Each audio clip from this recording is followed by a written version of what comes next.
Hello students, good morning all of you. કેમ છો બધા? ફાઇન. ચેપ્ટર નંબર 1 તરફ આપણે આગળ વધીએ. ચલો, આમાં ખાસ કરીને મેં તમને કીધું તેવી રીતના થોડુંક છે ને, તમે જે સ્પીડથી એમસીક્યુ ના આન્સર ટીક કરતા હોય ને એટલા ઝડપથી ચેપ્ટર નંબર 1 ના આન્સર ટીક ન કરવા, બરાબર? કેમ કે તમને ખુદને જ ખબર પડી જશે, કેમ કે છે ને એક સિક્વન્સ વાળા ઘણા બધા આપણે ભણશું, પ્રક્રિયાઓ થતી હોય, આ સ્ટેપ આ સ્ટેપ આ સ્ટેપ, બરાબર? જેનેટિક્સ માં તમે ભણશો ત્યારે, હ્યુમન ફિઝિયોલોજી ભણશો ત્યારે પણ સપોઝ કે તમારું તમે પરિવહન તંત્ર ભણતા હોય, બરાબર, તો હૃદયની વાત કરતા હોય તો તમને ખબર હોય કે આ સિસ્ટોલિક આવે, આ ડાયસ્ટોલિક આવે, અત્યારે કર્ણ કામ થાય, પછી ક્ષેપક કામ થાય, એ તમને બધાની સિક્વન્સમાં પ્રોસેસ હોય એટલે કોઈ દિવસ કન્ફ્યુઝન ન હોય કે આનો આન્સર આ જ આવે. પણ જ્યારે ચેપ્ટર નંબર 1 છે, 2 છે, એ બધામાં કેવું હશે કે થોડુંક એકબીજા સાથે મળતું આવતું હોય ને એવું લાગશે તમને બધા ઓપ્શન્સ, બરાબર છે? તો થોડુંક ધ્યાન રાખજો ટીક કરવામાં, ડાયરેક્ટલી ઓન ધ સ્પોટ એક બે વાર. હું ખુદ આ વસ્તુની ભૂલ કરું છું એટલે મને ખબર છે કે બહુ જલ્દી આપણને પહેલો ઓપ્શન સાચો લાગ્યો તો આપણે ટીક આઉટ કરતા હોય. હું જ્યારે સ્ટડી કરતી ત્યારની વાત કરું છું, તો આપણે આવી મિસ્ટેક નહીં કરીએ. પ્રોપરલી જ્યારે 4 ઓપ્શન્સ રીડ કરશું, સમજવાનો પ્રયત્ન કરશું કે આ શું કામ આવ્યું ને આ શું કામ નથી આવતું, અને પછી ટીક માર્ક કરશું. ઓકે, ચલો. પ્રીવિયસ લેક્ચરનું બધું તમને કટ ક્લિયર થઈ ગયું. આપણે વાત શની કરતા હતા વર્ગીકરણના નિયમો, એક્ઝેક્ટલી ડન થઈ ગયા. Very important. હું વારંવાર એક વસ્તુની વાત કરું છું કે વર્ગીકરણના જે નિયમો છે એ બહુ જ ઇમ્પોર્ટન્ટ છે. આના પછીનો વર્ગીકરણનો ટોપિક હતો એ તો આપણે નિયમો પહેલા જ ભણી ગયા હતા. પછી તમારે આવ્યું હતું વર્ગીકરણ વિદ્યા. તો આ રિવિઝન ચાલુ છે છોકરાઓ. વર્ગીકરણનો અભ્યાસ એટલે શું થયો? વર્ગીકરણ વિદ્યા. ક્લિયર થઈ ગયું? અને એના માટે વાત કરી હતી કે ખાલી કોષની આંતરિક રચનાની પણ બાહ્ય આંતરિક રચનાઓ સજીવની, આ ઉપરાંત વાત કરી હતી કે એની વિકાસનો જે સ્તર છે ઈ, બરાબર છે? ઘણી બધી ચર્ચાઓ કરી. આ બધા જ એની પરિસ્થિતિ વિદ્યા શું છે ઈ, આ દરેક વસ્તુ છે એના માટે મુખ્ય આધાર બની રહેશે. પણ એના માટેની વાત કરી હતી લક્ષણીકરણ, ઓળખ વિધિ, નામકરણ, પરિસ્થિતિ વિદ્યા, વર્ગીકરણ, એ બધા બેઝ છે, મુખ્ય આધાર છે કોના? વર્ગીકરણ વિદ્યાના. કોના આધાર છે? વર્ગીકરણ વિદ્યાના. પહેલાનું જે વર્ગીકરણ હતું ખોરાક માટે હતું, આશ્રય માટે હતું, પહેરવેશ માટે હતું, બરાબર, પ્રજનન માટે હતું. બટ એટલે અલ્ટિમેટલી કહી શકીએ એટલે જે પહેલાનું વર્ગીકરણ હતું ને એ સજીવોની ઉપયોગિતા આધાર હતું. આવો એમસીક્યુ પણ આવી શકે તમને કે પહેલાનું વર્ગીકરણ હતું એ નીચેનામાંથી કેની ઉપર આધારિત હતું? તો એ ઉપયોગિતા આધાર હતું, બરાબર છે? પણ અત્યારનું જે વર્ગીકરણ છે એ વૈજ્ઞાનિક ઢબે છે. કેવું છે? અત્યારનું વર્ગીકરણ છે ટોટલી વૈજ્ઞાનિક ઢબે છે. હવે જે વર્ગીકરણ થયું તેના સજીવની અલગતા, એનું જુદાપણું, ભિન્નતા, તેના પ્રકાર જાણવા માટે જ નથી, પરંતુ સજીવો વચ્ચે આંતર સંબંધ શું છે એ પણ ઇમ્પોર્ટન્ટ બની રહેશે. એટલા માટે કીધું છે કે સજીવો વચ્ચે જે આંતર સંબંધ શું છે એનું જે આખો વિજ્ઞાન આવ્યું એને શું કીધું આપણે? પદ્ધતિસરનું વિજ્ઞાન, અથવા પદ્ધતિસર જે કહી શકો તમે, પદ્ધતિસરનું વિજ્ઞાન. અલ્ટિમેટલી શું થયું? સિસ્ટમેટિક વર્ડ છે is taking from the Greek language, અને એની અંદર ક્યાંમાંથી આવ્યું? કે સિસ્ટેમા ઉપરથી. અને સિસ્ટેમાનો મતલબ જ એવો થાય કોઈ પણ વસ્તુ છે એનો પદ્ધતિસરનો અભ્યાસ, બરાબર છે? લિનિયન્સે અમુક પ્રકાશનો પોતાના બહાર પાડ્યા હતા, એનું નામ પણ એને એના ઉપરથી જ આપ્યું હતું. શું આપ્યું હતું? Natural Sistema. ઓકે, આ સ્ટોરી આપણે કરી ગયા. દેન આફ્ટર જે આપણી આજની સ્ટોરી છે, I hope so students you done very well. આગળમાં તમને કાંઈ પ્રોબ્લેમ નહીં હોય, બધી વસ્તુ cut and clear. I want that. શરૂઆત આપણે વૃદ્ધિથી કરી હતી, વૃદ્ધિ કમ્પ્લીટ. પછી પ્રજનન, ચયાપચય, ભિન્નતા, અનુકૂલન, પર્યાવરણ પ્રત્યેની સભાનતા, સંગઠન. મેં તમે જોજો નથી પણ બધું મેં કરાવ્યું જ છે તમને, બરાબર છે? પછી તમે જૈવ વિવિધતા, પછી તમે વર્ગીકરણ ગયા, નામકરણ ગયા, ઓળખ વિધિ તરફ ગયા, નિયમો તરફ ગયા, વર્ગીકરણ વિદ્યા તરફ ગયા, અને હવે આવે છે વર્ગીકરણના કક્ષા, વર્ગીકૃત કક્ષાઓ. હવે રોજી શું છે? વર્ગીકરણની કક્ષાઓ કે વર્ગીકૃત કક્ષાઓ કહી શકો. Most important topic. કેમ કે ઇન્ટ્રોડક્શન છે એ તો ઇમ્પોર્ટન્ટ છે જ છોકરાઓ, બટ જે જાતિ, પ્રજાતિ, આપણે વાત થઈ હતી ને ઓલા એક્ઝામ્પલમાં કે પ્રથમ નામ હંમેશા પ્રજાતિનું અને બીજું નામ હંમેશા જાતિનું, એ તો તમે ખાલી નામ આવડે છે. What is the definition of the પ્રજાતિ એન્ડ જાતિ? એની ચર્ચા આપણે કરવાના છીએ, બરાબર, આ સેશનની અંદર. તો શું કહે છે?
બે ત્રણ વ્યાખ્યાઓ સાથે જ કરાવું છું કેમ કે સિક્વન્સ મેન્ટેન કરવી જરૂરી છે.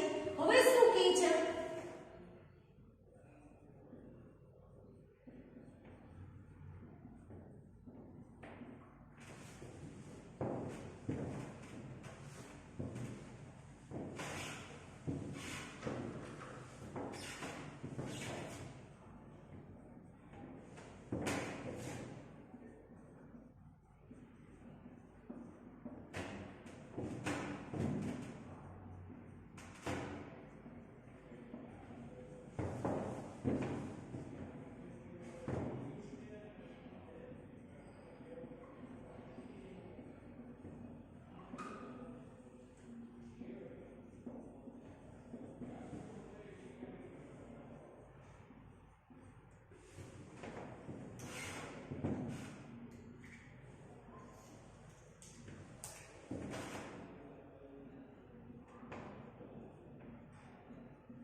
ચલો શું કહે છે? જો વર્ગીકરણ છે ને એ કોઈ સિંગલ સ્ટેપની પ્રોસેસ નથી. એટલે સ્ટેપને અહીંયા આપણે શું કીધું છે? ચરણ. સ્ટેપને અહીંયા શું કીધું છે? આપણે ચરણ કીધું છે. સમજો શું કહે છે અહીંયા? વર્ગીકરણ એ કોઈ એક ચરણની પ્રક્રિયા નથી કે સિંગલ સ્ટેપમાં. ચલો આપણે વર્ગીકરણ કોના આધારે કરીએ છીએ? સજીવની સમાનતાને અસમાનતાના આધારે. પણ આપણે એવું ન કહી શકીએ છોકરાઓ કે ચલો આ ચાર પગવાળા સજીવો અહીંયા બે પગવાળા સજીવો ધેટ્સ ઓલ વર્ગીકરણ થઈ ગયું. વર્ગીકરણ થયું પણ વર્ગીકરણ પૂરું નથી થયું. ક્લાસિફિકેશન ડેફિનેટલી થયું પણ classification is not only one step process. કોઈ એક ચરણની પ્રક્રિયા નથી. વર્ગીકરણ એ ઘણા બધા ચરણોની પ્રક્રિયા છે. સમજાઈ ગયું? આખું મોટું શાખાઓ વાળું ટ્રી બનતું હોય વર્ગીકરણ માટે. સો આટલી વસ્તુ ક્લિયર થઈ ગઈ. વર્ગીકરણ માટેના દરેક ચરણને શું કહેવાય? હરોળ કે કક્ષા કહેવાય.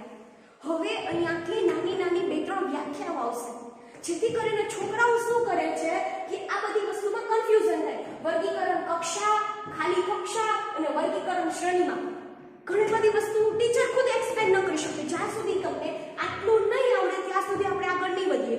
જે ચરણ પડ્યા, જે સ્ટેપ પડ્યા એ ચરણને શું કહેવાય? હરોળ કે કક્ષા. અને જો દરેક હરોળ કે દરેક કક્ષા છે એ વર્ગીકરણ સંબંધિત હોય, દરેક સજીવમાં પડતા જ હોય બે ભાગો. આપણે એવું નથી આપણે ભાગ પાડીએ તો જ પડે. એ ભાગો ઓલરેડી હોય જ. બરાબર છે? શું કહે છે કે દરેક હરોળ કે દરેક કક્ષા જો વર્ગીકરણ સંબંધિત હોય તો એને વર્ગીકૃત કક્ષા કહેવાય. હવે આ બેમાં કઈ ફરક નથી હો. પણ આ હરોળ કે આ કક્ષા જ્યારે વર્ગીકરણ સંબંધિત હોય તેને વર્ગીકૃત કક્ષાઓ કહેવાય. અને આવી ઘણી બધી વર્ગીકૃત કક્ષાઓ ભેગી મળીને શું બનાવે છે? વર્ગીકરણની શ્રેણી. શું બનાવે છે? વર્ગીકરણ. એટલે વર્ગીકરણ શ્રેણી કહી શકો અથવા તમે વર્ગીકૃત શ્રેણી કહી શકો. અહીંયા તમે વર્ગીકૃત કક્ષા કીધું એવી રીતના વર્ગીકૃત કક્ષા કહી શકો કે વર્ગીકરણ શ્રેણી. રિપીટ કરી દો. દરેક ચરણની પ્રક્રિયા એ બધા ચરણને હરોળ કે કક્ષા કહેવાય. આવી જે હરોળ કક્ષા છે વર્ગીકરણ સંબંધિત હોય તો વર્ગીકૃત કક્ષા. અને આવી વર્ગીકૃત કક્ષાઓ કે ખાલી કક્ષાઓ અલ્ટિમેટલી આ બે એક જ છે. આવી ઘણી બધી કક્ષાઓ કે ઘણી બધી હરોળ ભેગી થઈને શું બનાવે છે? વર્ગીકરણ શ્રેણી. બરાબર છે?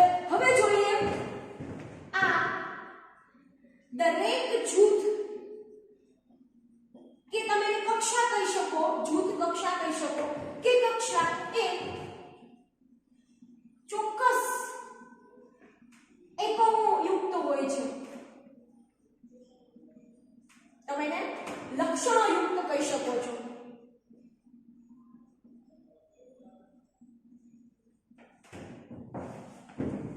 જે વર્ગકી કહેવાય અથવા વર્ગીકી કહી શકો.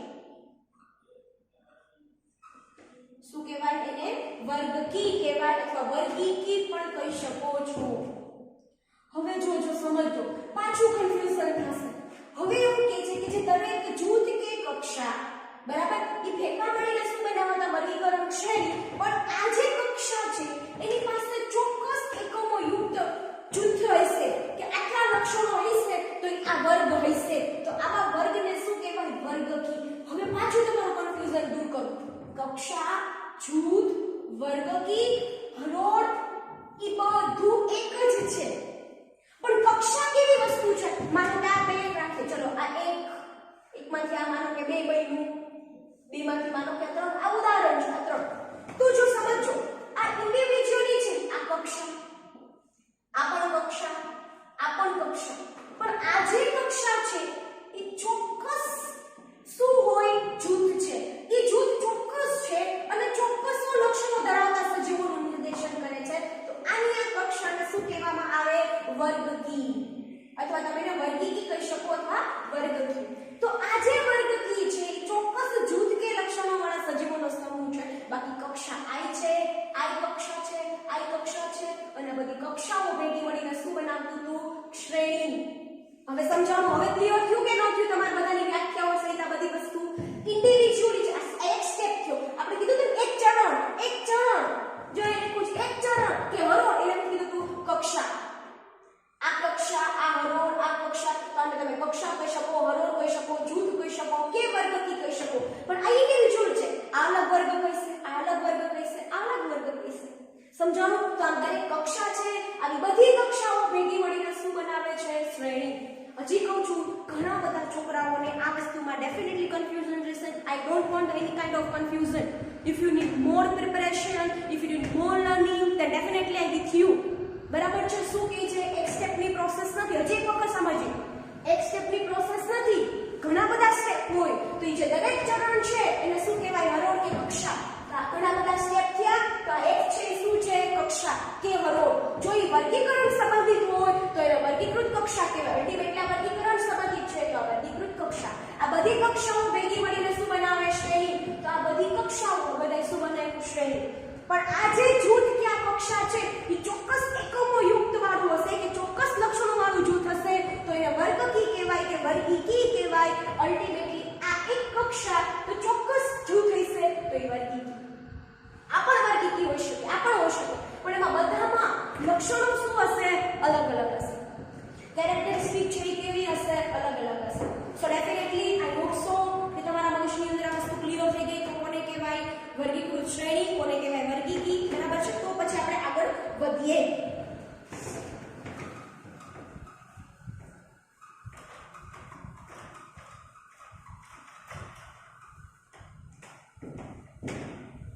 હવે જો આપણે આને થોડું આગળ વધારીએ. જે વર્ગીકી બન્યું હતું એને શું કહે છે?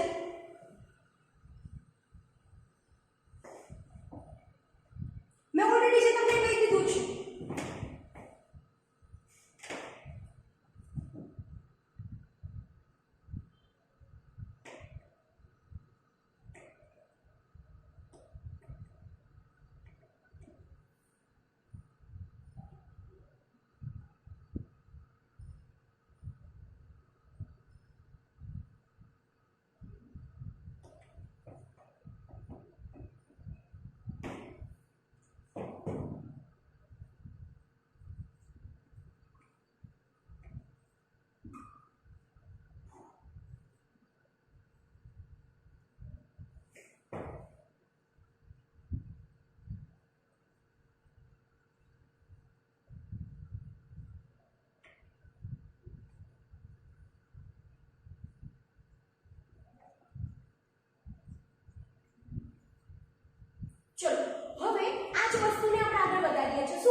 અને સંધિપાત સમુદાય. તમે લોકો તમારું પ્રાણીઓનું વર્ગીકરણ ચેપ્ટર નંબર 4 એની અંદર એક સમુદાય આવશે. કયો સમુદાય આવશે?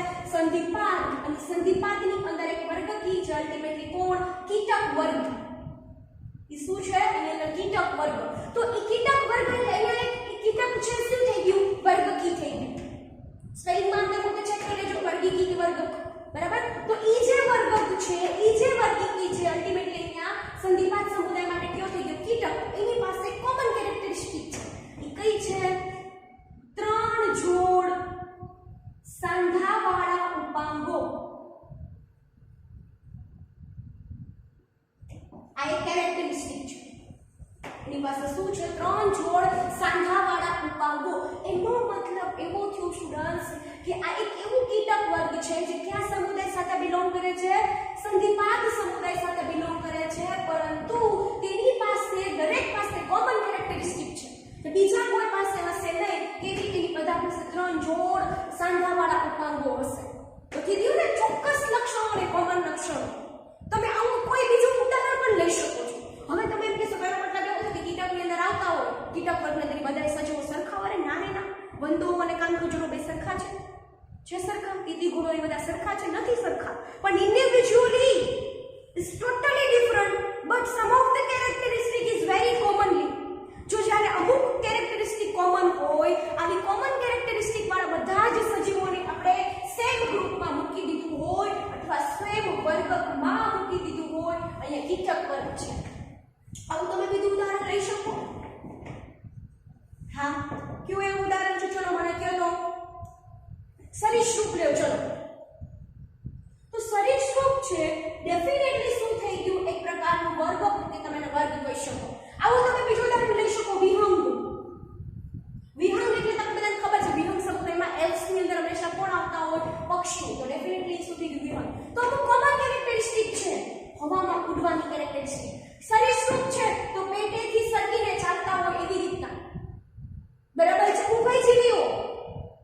સસ્તનને લઈ લો. બાહ્ય કર્ણપલ્લવની હાજરી, શરીર ઉપર વાળ હોવા, સુવિકસિત બ્રેન હોવું. બરાબર છે? તો અમુક કેરેક્ટરિસ્ટિક છે ચોક્કસ પ્રકારના જૂથને જ લાગુ પડતી હોય તો એ બધી અલ્ટિમેટલી શું થઈ ગઈ? પ્રકારનું વર્ગ. So that is the whole story about that કે કોને કહેવાય શું. આના પહેલા મેં ઉદાહરણ પણ મૂક્યું જેથી કરીને તમને કક્ષા શું છે, વર્ગીકરણ શ્રેણી શું છે, વર્ગ શું છે કે વર્ગ કી શું છે એ ડેફિનેટલી સમજાઈ શકે. That is the whole example of it. તો આના બેસિસ ઉપર આપણે વર્ગીકરણ છે એને પણ ચોક્કસ શ્રેણીઓ આપી અને ચોક્કસ જૂથ રહી જાય એટલે કે કક્ષાઓ આપી. અને શું છે એની ચર્ચાઓ આપણે આપણા લેક્ચરમાં આગળ કરવાના છે. આટલું ક્લિયર સ્ટુડન્ટ્સ? ચાલો આગળ વધીએ.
ટોપિક સેમ છે વર્ગીકરણની કક્ષાઓ, પરંતુ જે તમે ડેફિનેશન જોઈ બરાબર એના માટે વર્ગીકરણ માટે પણ આપણે લઈશું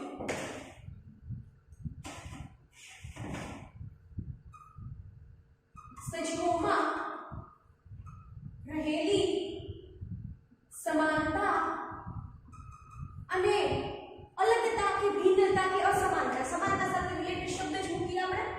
સમાનતા અને અસમાનતા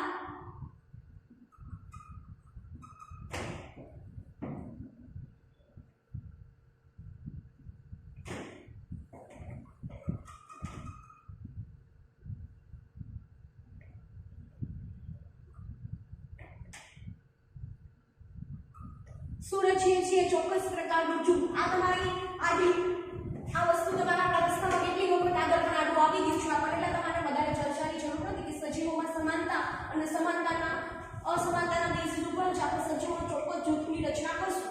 બટ આપણે જોઈએ કે કઈ કઈ કક્ષાઓ પાડી. બરાબર, આવી કઈ કઈ કક્ષાઓ પાડી? તો બોટમથી લઈએ તો કે જાતિની વાત કરીએ, પછી કેની વાત કરશું આપણે? પ્રજાતિની વાત કરતા હોય આગળ. બરાબર, તો પ્રજાતિ ભેગા મળીને શું બનાવવાના છે? કુળ ભેગા મળીને શું બનાવવાના છે? તો કે એરોઝ નથી મૂકવા અત્યારે, એનું કારણ છે હું તમને કહીશ પછી. બરાબર, કુળ છે એ એક ચોક્કસ શ્રેણી કે તમે એને કહી શકો છો ગોત્ર. આ શ્રેણી છે ઓલી શ્રેણી નથી, એનું થોડું ધ્યાન રાખજો. બરાબર, ગોત્ર છે એ ચોક્કસ પ્રકારના વર્ગની કરશે. બરાબર, વર્ગની. અને આ જે વર્ગ છે એ ચોક્કસ પ્રકારના શું હશે? સમુદાય દ્વારા રિપ્રેઝન્ટ થાય. અને આ સમુદાય છે ચોક્કસ પ્રકારની સૃષ્ટિ સાથે. તમારે લોકોને આવું આડું મૂકવાનું નથી. સમજાય છે કે નથી સમજાતું? તમારે લોકોએ આવું આડું મૂકવાનું નથી. તો માનો આનાથી શરૂઆત કરીએ. એક સૃષ્ટિ છે એ શું થાય છે? શેમાં વહેંચાય છે? ચોક્કસ પ્રકારના સમુદાયમાં. ચોક્કસ પ્રકારનો જે સમુદાય છે ચોક્કસ પ્રકારના વર્ગમાં. અને તમને ખબર જ હશે, થોડીક વાર પહેલા ભણ્યા હતા આપણે કે આવો કોઈ વર્ગ છે કોનું નિર્માણ કરે છે? શ્રેણી કે ગોત્રનું.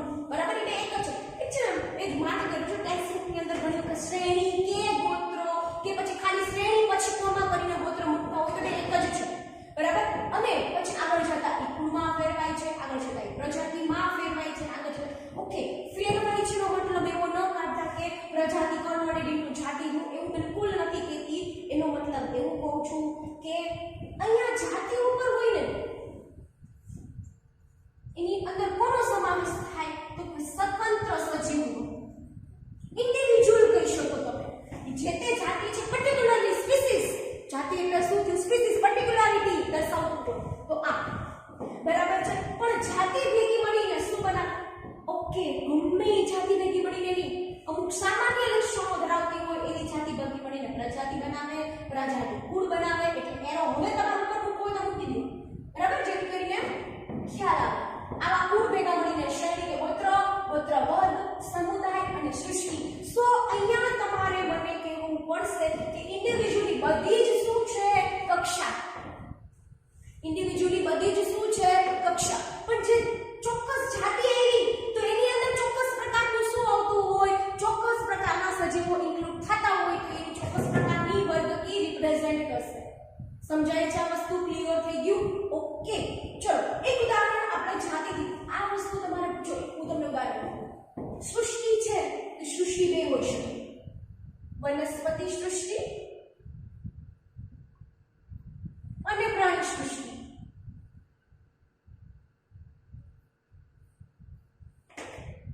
બરાબર છે? ક્લિયર થયું કે ન થયું? બરાબર, પણ જ્યારે કોઈ સમુદાય કે કોઈ વિભાગની અંદર વહેંચાઈ જાય, આ બે એક જ છે. સૃષ્ટિ કન્વર્ટ, આ બે સૃષ્ટિ છે. બે સૃષ્ટિ તમે અલગ બે સૃષ્ટિની તમે અલગ હરોળ બનાવી શકો. આ પ્રાણી સૃષ્ટિની પણ તમે અલગ હરોળ બનાવી શકો. બરાબર, આ શું કહે છે? સમજો કે જે વનસ્પતિ સૃષ્ટિ હતું એને કોઈ અલગ ભાગમાં ડિવાઈડ કર્યું હોય તો એના જે સબટેગમાં કોણ આવતું હોય? સમુદાય. એ સમુદાયમાં કેવું હોઈ શકે? તો કે ઈ કેવું છે? આવૃત હોઈ શકે કે અનાવૃત હોઈ શકે. તમને લોકોને ચેપ્ટર નંબર 3 માં ભણશો આગળ કે વનસ્પતિ સૃષ્ટિનો બે મેઇન કન્ટેન્ટ ભાગ હોય. આમ તો આખા ઘણા બધા હોય. એકાંગી વનસ્પતિ હોય, દ્વિઅંગી વનસ્પતિ હોય, ત્રિઅંગી વનસ્પતિ હોય. ત્રિઅંગી વનસ્પતિ પૂરી થાય પછી અનાવૃત આવે અને પછી આવૃત આવે. પણ મેં એના બે સબ ટાઈપ પાડીએ તો કે ઈ આવૃત પ્રકારની હોઈ શકે, અનાવૃત પ્રકારની હોઈ શકે. પ્રાણી સૃષ્ટિની વાત કરીએ તો કે મેરુદંડી હોઈ શકે કે અમેરુદંડી હોઈ શકે.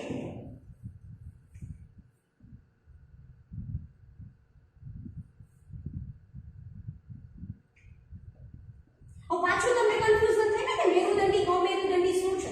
પણ હું તમને એટલા માટે સમજાવું છું કે ભાઈ કોઈ એવો એમસીક્યુ આવું કે તમને કોઈ કન્ફ્યુઝન થઈને તમે ઓહ આવું તો આવ્યું જ નથી. આ બધી વસ્તુની ચેપ્ટર નંબર 3 માં વધારે ડિટેલમાં ચર્ચા કરવાની. આ વસ્તુની ચર્ચા આપણે ચેપ્ટર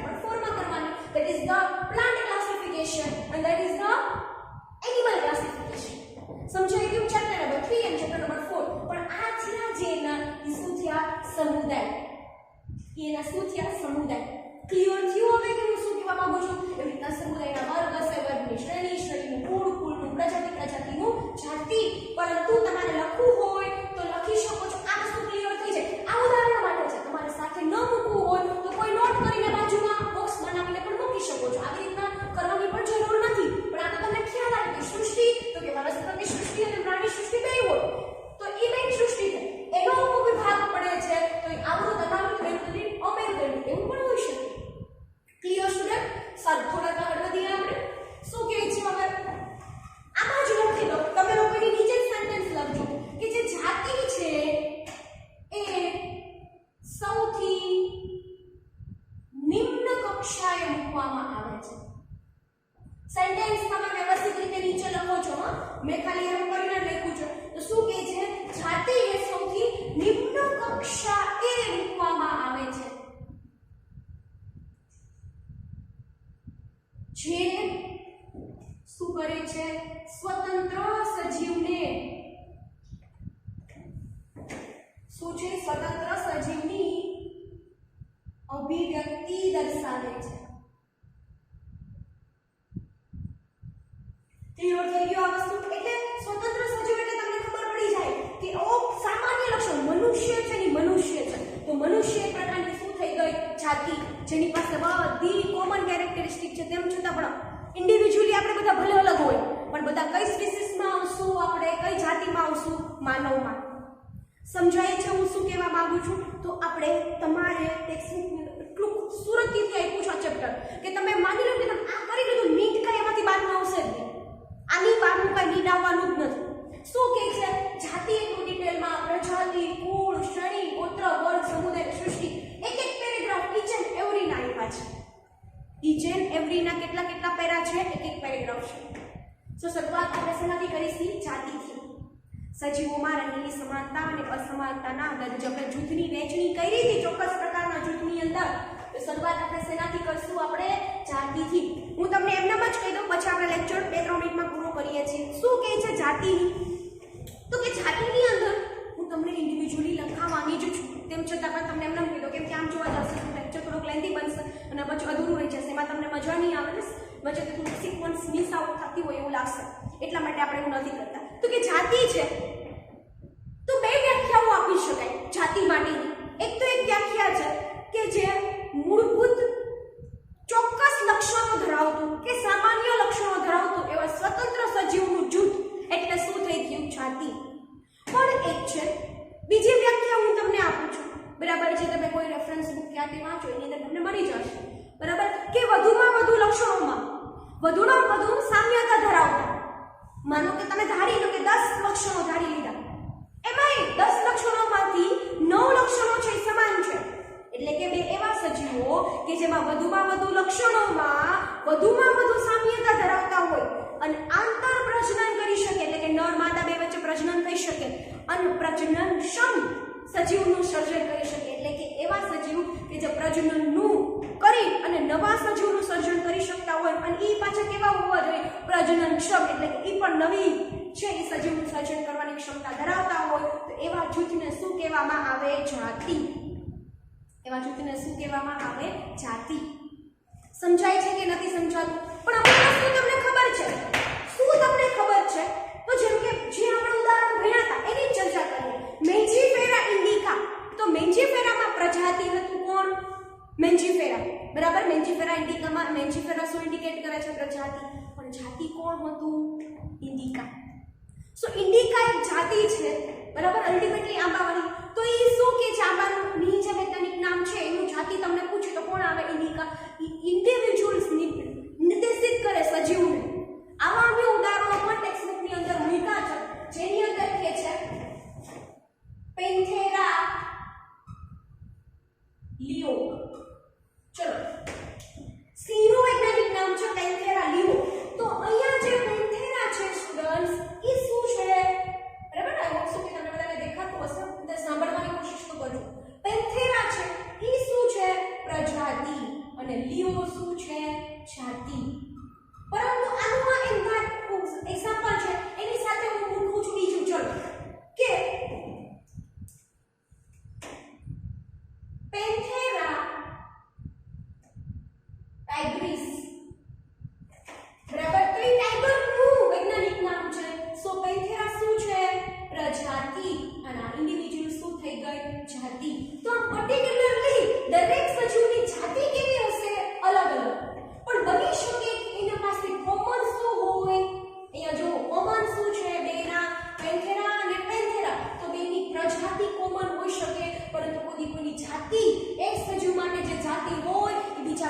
સજીવ માટે બી જાતિ હોતી નથી. સમજાય છે? આના ઉપરથી તમને ખ્યાલ આવશે કે that what I want to say. બરાબર છે? સો ટાઇગ્રીસ એન્ડ કલ્ટિવેટેડ શું છે? જાતિ ટાઈગર માટે. બીજી એક એક્ઝામ્પલ છે પેન્થેરા પોઇડસ. આ છે ને દીપડાનું વૈજ્ઞાનિક નામ છે. આ પણ ઇન્ડિવિડ્યુઅલી શું રિપ્રેઝન્ટ કરે છે? પ્રજાતિ. આ ઇન્ડિવિડ્યુઅલ શું રિપ્રેઝન્ટ કરે છે? જાતિ. તો અહીંયા આ પણ કેવી થઈ ગઈ? સ્વતંત્ર. એક છે સિંહ માટે છે, એક છે વાઘ માટે છે અને એક એના માટે છે દીપડા માટે છે. પરંતુ અહીંયા પણ પેન્થેરા શું થઈ ગઈ? પ્રજાતિ. ત્રણે વૈજ્ઞાનિક નામ છે. નિયમ ફોલો કરવાના છે તમારે. પહેલો લેટર કેપિટલ કેપિટલ કેપિટલ. બીજામાં બધામાં કેવો હોવો જોઈએ? પ્રજાતિ હંમેશા ફર્સ્ટ મૂળાક્ષર કેવો હોવો જોઈએ? એનો ફર્સ્ટ મૂળાક્ષર હંમેશા કેવો હોવો જોઈએ? નાની લિપિમાં એટલે કે સ્મોલ લેટરની અંદર. તો આ તમને દર વખતે શું રિપ્રેઝન્ટ કરે છે? જાતિ. તો અહીંયા તો બે એક્ઝામ્પલ તમને કોનું આપ્યું? વનસ્પતિનું, સોરી પ્રાણીનું. પણ બીજા કોઈ એવા એક્ઝામ્પલ ખરા કે જે વનસ્પતિ માટે પણ હોય? બરાબર છે? એવા કોઈ એક્ઝામ્પલ ખરા કે જે કોના માટે હોય? વનસ્પતિ માટે હોય? ક્લિયર થાય છે હું શું કહેવા માંગુ છું? So that is the whole story. આપણે ભણવાના છે, સો ડોન્ટ વરી. હું તમને આ each and every point to point સમજાવવાની છું અને મેં સમજાવ્યું. આમ તો બહુ કોમન ઈઝી વસ્તુ છે, તમને સમજાવી દઉં. બરાબર? કે શું પ્રજાતિ છે, જાતિ છે. આના ઉપરથી તમને ઇન્ડિકેટ કરી શકીએ કે ચોક્કસ જાતિ છે એ ચોક્કસ લક્ષણો ધરાવતી હશે. બરાબર છે? આજના આખા લેક્ચરનું આપણે ફટાફટ રિવિઝન કરી નાખીએ સિક્વન્સની અંદર. શું કહેવા માંગે છે કે આપણે સૌથી પહેલા ભણ્યા હતા વર્ગીકરણની કક્ષાઓ. આગળ તમે વર્ગીકરણ વિદ્યાની ચર્ચા કરી ગયા છો, જેની અંદર સિસ્ટેમેટિક વર્ડ શું છે, બરાબર છે, અને સિસ્ટમમાં શું છે એની ચર્ચા કરી ગયા. વર્ગીકરણ એક સ્ટેપની પ્રક્રિયા નથી, ઘણા બધા સ્ટેપની અંદર જ આ પ્રક્રિયા થતી હોય છે, તમને બધાને ખબર પડી ગઈ. પછી તમે લોકો ભણ્યા હતા કે વર્ગીકરણ છે ભાઈ, બરાબર. એ વર્ગીકરણની અંદર ઘણા બધા સ્ટેપની પ્રક્રિયા હોય, દરેક ચરણ છે એને શું કહેવામાં આવે? હરોળ કે કક્ષા કહેવામાં આવે. આ હરોળ કે કક્ષા જો વર્ગીકરણ સંબંધિત હોય તો એને વર્ગીકૃત કક્ષા કહેવામાં આવે છે. પણ આવી ઘણી બધી વર્ગીકૃત કક્ષાઓ કે ખાલી કક્ષાઓ છે એ ભેગી મળીને શું બનાવે છે? વર્ગીકરણની શ્રેણીઓ. એનો મતલબ એવો થયો કે વર્ગીકરણ શ્રેણીની અંદર અમુક એવું જૂથ હશે જે ચોક્કસ એકમો કે ચોક્કસ લક્ષણો ધરાવતું હશે અને એવા જૂથ અને એવા એકમને શું કહેવામાં આવે છે? વર્ગકી કે વર્ગીકી. તમને જેમ યાદ રહે રીતના રાખી શકો છો. મોટાભાગે વર્ગકી કહેતા હોય પણ તમે યાદ રાખજો, તમારી રીતે વર્ગક પણ કહેતા હોય. બરાબર? આ વસ્તુ ક્લિયર થઈ ગઈ? જો આ જે વર્ગકી છે, મેં તમને આગળ પણ વર્ગીકની વ્યાખ્યા કીધી હતી, બરાબર છે? તો એ વર્ગીકી છે એ શું છે? ચોક્કસ લક્ષણો ધરાવતો એક સમૂહ છે. બરાબર છે? એની ચર્ચા કરી ગયા પછી તમને એનું મેં ઉદાહરણ આપ્યું હતું કે એ રિપ્રેઝન્ટ કરે છે કોમન લક્ષણો અમુક, એટલે કે કોમન લક્ષણો અને ચોક્કસ લક્ષણો. અને આ જે કોમન લક્ષણો અને ચોક્કસ લક્ષણો છે એ વર્ગીકી વાળા હોય તો એનું એક્ઝામ્પલ મેં તમને કોનું આપ્યું હતું? સંધિપાદ સમુદાયનો કીટક વર્ગ. સંધિપાદ સમુદાયનો કયો વર્ગ આપ્યો તો? કીટક વર્ગ, જેની પાસે કોમન કેરેક્ટરિસ્ટિક છે. એ કઈ કોમન કેરેક્ટરિસ્ટિક છે? 3 જોડ સાંધાવાળા ઉપાંગો. કઈ છે? 3 જોડ સાંધાવાળા ઉપાંગો. આ ઉપરાંત ઉત્સર્જન માટે જેમ કે માલપીય નલિકાઓનો ઉપયોગ કરતા હોય. મોટાભાગે આપણું ઉત્સર્જન એકમ કોણ હોય? આપણું તો કે મૂત્રપિંડ. એમ દરેક પ્રકોપનું હરિતપિંડ. એમ અલગ અલગ સજીવો માટે અલગ અલગ ઉત્સર્જન એક્સક્રીટરી એકમ યુનિટ્સ હોય. બરાબર છે? તો જે ઈ સંધિપાદ સમુદાયમાં કોમનલી હોય તો કે શું હશે? કે માલપીય નલિકાઓ પણ આવેલી હોય જે ઉત્સર્જનની પ્રક્રિયામાં ઇમ્પોર્ટન્ટ બની રહેતી હોય. તો અહીંયા અમુક કોમન કેરેક્ટરિસ્ટિક વાળું થઈ ગયું તો એ શું થઈ ગયું? વર્ગકી. ક્લિયર થઈ ગયું? આના સિવાયના તમને મેં એક્ઝામ્પલ આપ્યા હતા કે સરીસૃપ છે એ અલગ રિપ્રેઝન્ટ કરે છે, વિહંગ છે એ અલગ છે, સસ્તન છે એ અલગ છે, ઉભયજીવીઓ અલગ છે, જે ચોક્કસ પ્રકારના કોમન કેરેક્ટરિસ્ટિકના ગ્રુપને રિપ્રેઝન્ટ કરે છે. આના સિવાય પછી આપણે આખી વાત કરી હતી જાતિ, પ્રજાતિ, કુળ, ગોત્ર એટલે કે શ્રેણી, પછી વર્ગ, સમુદાય અને પછી સૃષ્ટિ. અને એ મેં તમને અહીંયા લખી દીધું છે. સો ક્લિયર રિવિઝન પણ સ્ટુડન્ટ્સ. બરાબર? નેક્સ્ટ લેક્ચરની અંદર જાતિ, પ્રજાતિ, કુળ ઇન્ડિવિજ્યુઅલી દર વખતે આપણે એવી ટ્રાય કરશું કે બબે ના કોમ્બા શું કરીએ? પૂરા કરીએ, અને જેથી કરીને વિધિન 1 લેક્ચરની અંદર આપણે આ ચેપ્ટર પણ શું કરી દઈશું? પૂરું કરી દઈશું. આજના લેક્ચર માટે આપણે આટલું જ રાખીએ. નેક્સ્ટ લેક્ચરની અંદર આપણે થોડી વધારે ચર્ચાઓ સાથે પાછા મળ્યા. Thank you everyone.